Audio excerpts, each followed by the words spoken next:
Greetings, Garage Grubbers. Welcome back for another episode. Amidst the banging and pounding of the people putting a roof on the house across the street. The timing is impeccable.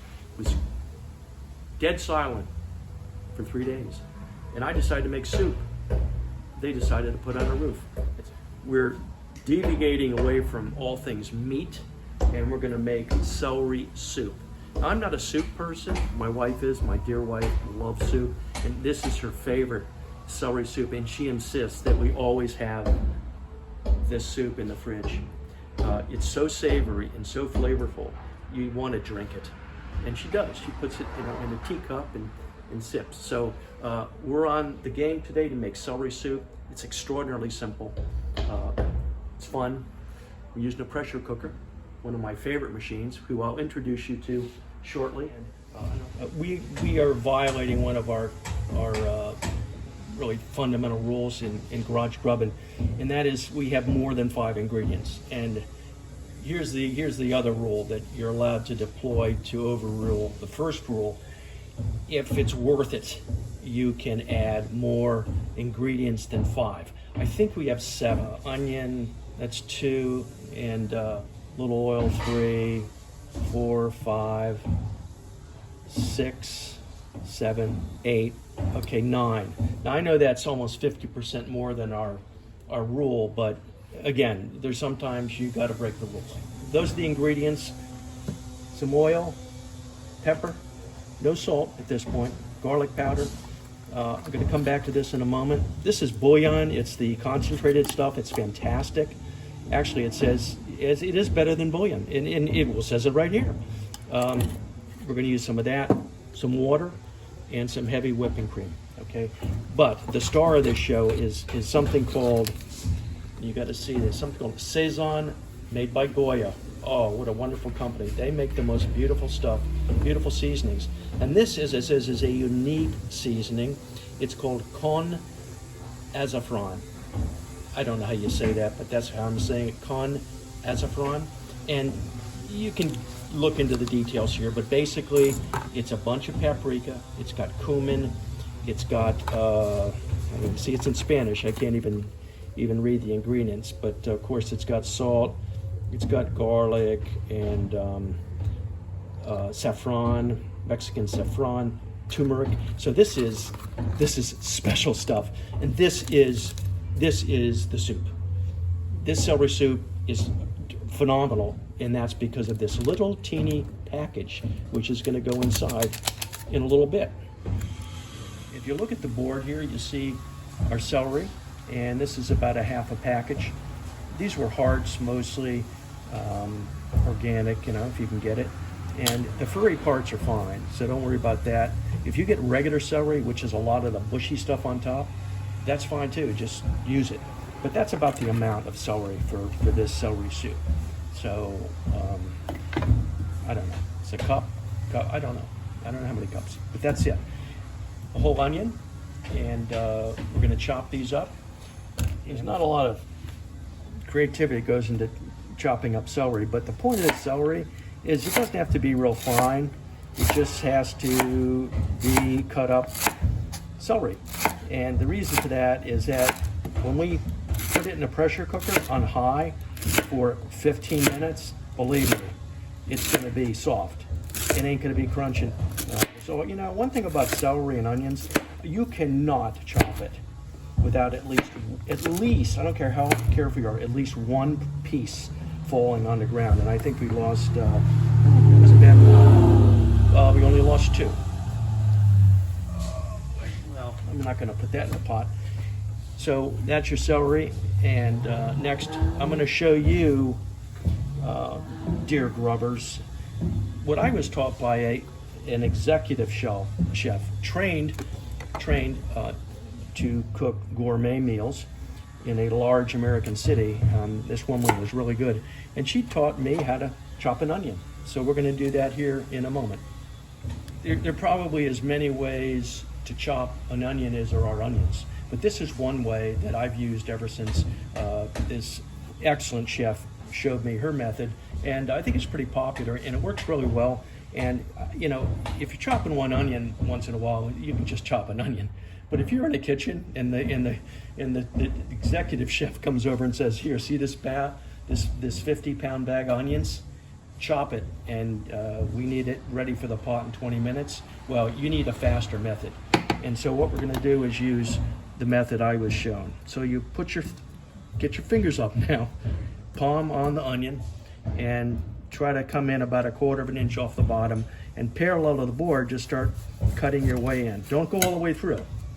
Stop almost near the end, and then move up again and put another one through. Okay? Great, we got that. So it's kind of been layered a little bit. Now, starting at the edge, you can see about 1/4 or so in, we're just going to make vertical slices. Again, watch your fingertips because they look just like onion. If you are missing one. And then, finally, we just about again 1/4 inch, and you can go in as far as you want because again, this is all going in the pressure cooker. And then the end, you can just, so you don't have any wastage. And now, when you look at this, and we only lost one onion, look at that, and it's there. Now you have chopped onion. Pretty cool. I always like that trick. So we're gonna do the same thing to the second half. We've got our, see, I just almost we got our celery ready to roll. And actually, this is the hardest part of the recipe right here, is chopping up this stuff.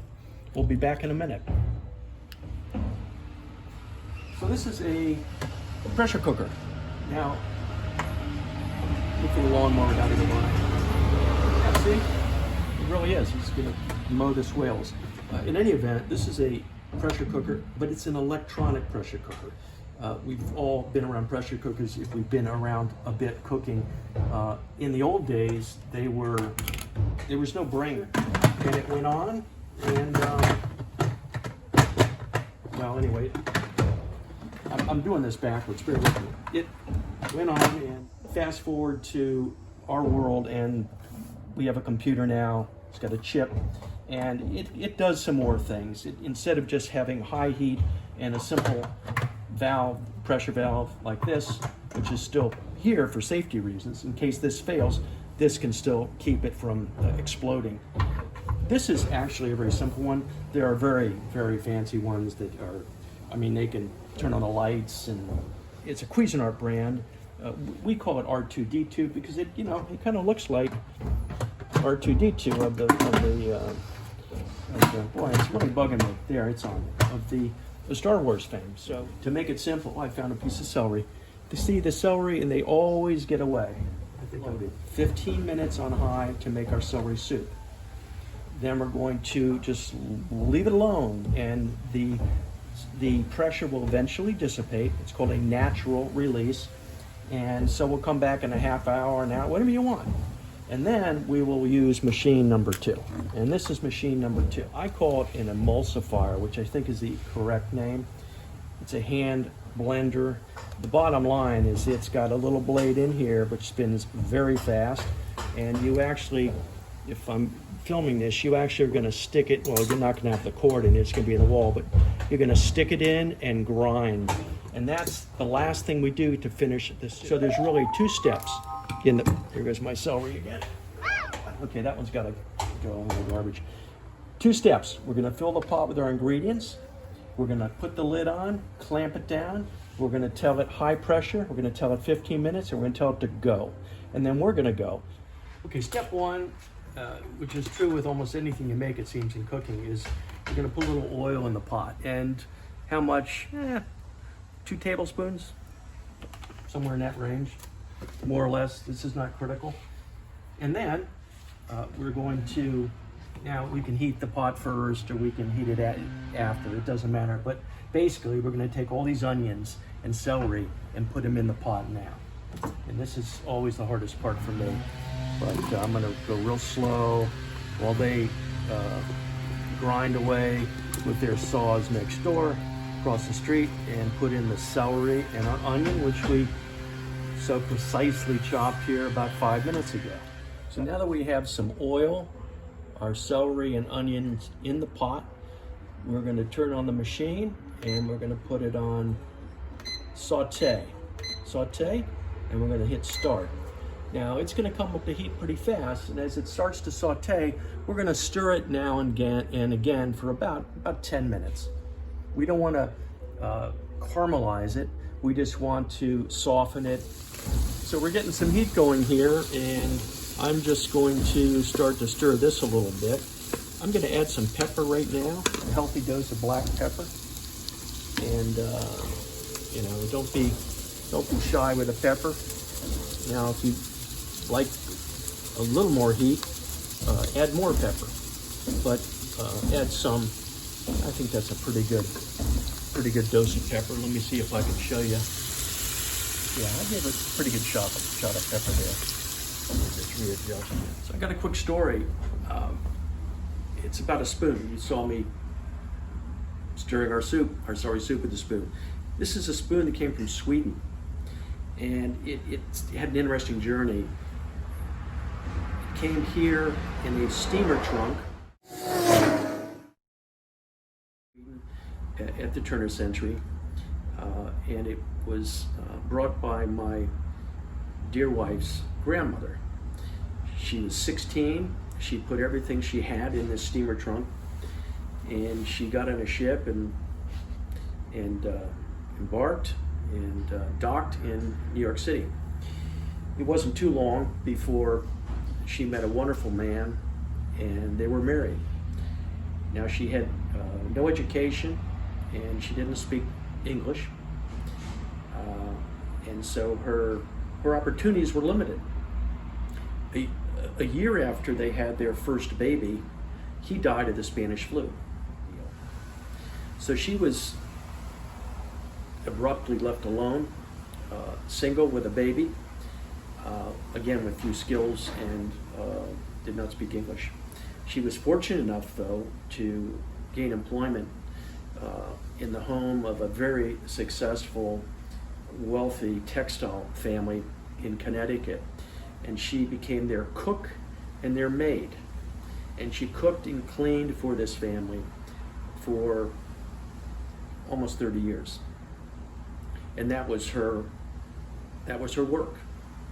And she ended up making a wonderful success of her life, all by herself, on her own, against some pretty difficult odds in a very scary time.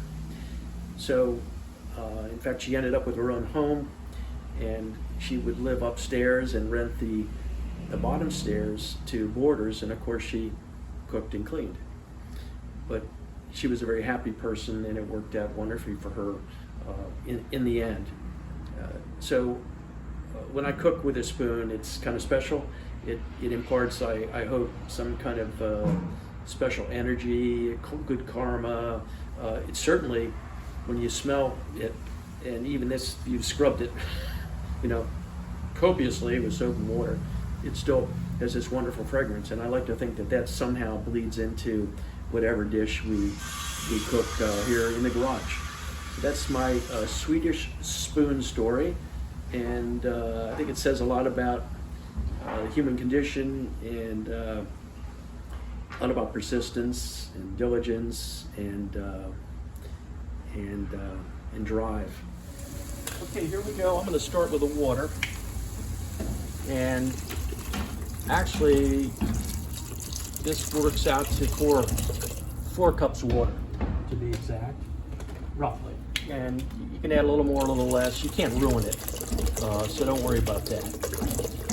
And this happens to be cold. It doesn't matter. It's going to heat up anyway in a few minutes.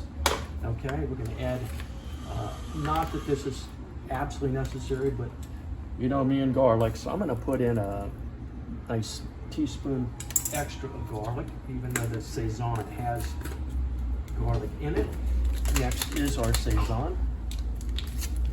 And you notice it's got a beautiful orange color. That's the paprika and the cumin.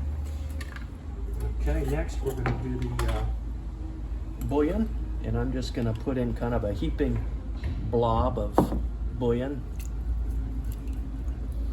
Finally, just a heavy, healthy, I don't know, that's probably half a cup of heavy whipping cream. And that's it. Everything now is in the pot. Don't forget, once you add on the ingredients, to give it a good stir. Nice stir around here. Because remember the bouillon concentrate was pretty thick, and so though in the warm liquid it's melting rapidly, but I do want to just make sure it's pretty well stirred up. We're going to put the lid on.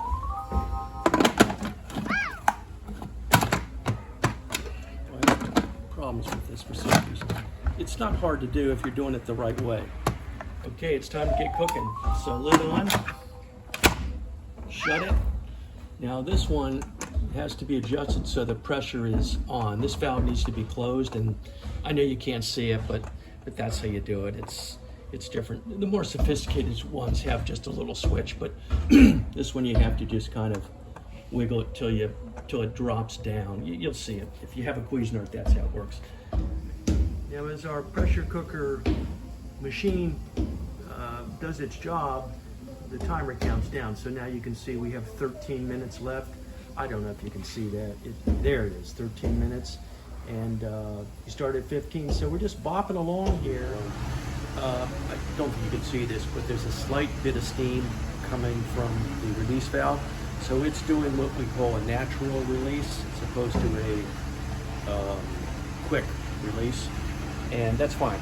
And that's the beauty of this recipe. You go do anything you want, come back later. And later we will come back and we will get out the emulsifier. And we're going to take this, what is now a very chunky, kind of stewy stew, and turn it into a really nice savory soup. So R2D2, our pressure cooker, has finished the cycle. I did a final release. It naturally released about 15-20 minutes ago, so there's no pressure in the pot. All we do is turn it like that, open away from yourself because there is a lot of steam still coming out. And that is our beautiful soup before we're going to emulsify it with our other machine. And we'll do that in just a few moments.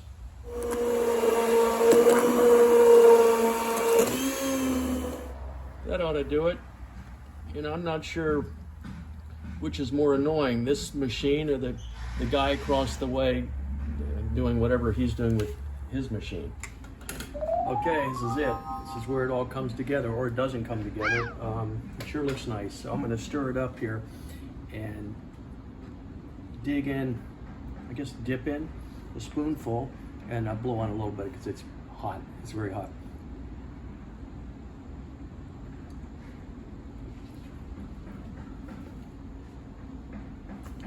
You gotta be kidding me. It's fantastic. That is celery soup. It's hard to describe. It's a little warm. The flavors. That's it. Get to work, get your pressure cooker out, crank that thing up, throw those things in your garage, and make some savory, healthy celery soup. Thanks for joining us. Come back and we'll do some more garage grubbing and have some fun.